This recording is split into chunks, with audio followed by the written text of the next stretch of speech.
Le prêt immobilier, comment le choisir et quel est son fonctionnement? Vous avez un projet immobilier? La première étape est de savoir combien vous aurez besoin d'emprunter. Pour cela, commencez par calculer le véritable coût de votre achat.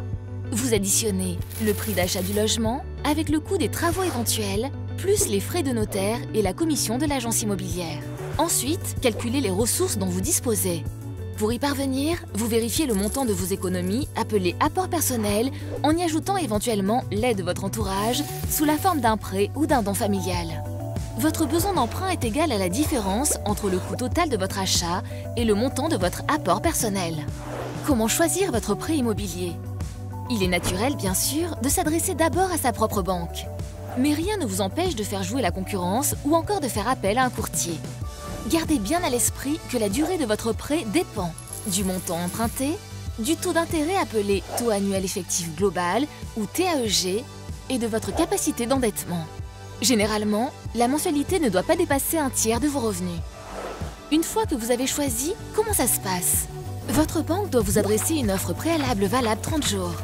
Cette offre doit notamment contenir un échéancier distinguant les remboursements en capital et en intérêt, le taux annuel effectif global, les conditions de l'assurance si celle-ci est proposée par la banque et une simulation de l'évolution des mensualités en cas de variation des taux dans le cas d'un taux annuel variable.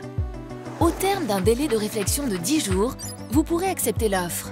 Si la vente ne se réalise pas, vous pouvez annuler le prêt dans les 4 mois suivant sa signature. Sachez aussi que la banque peut vous demander des garanties. Le cautionnement.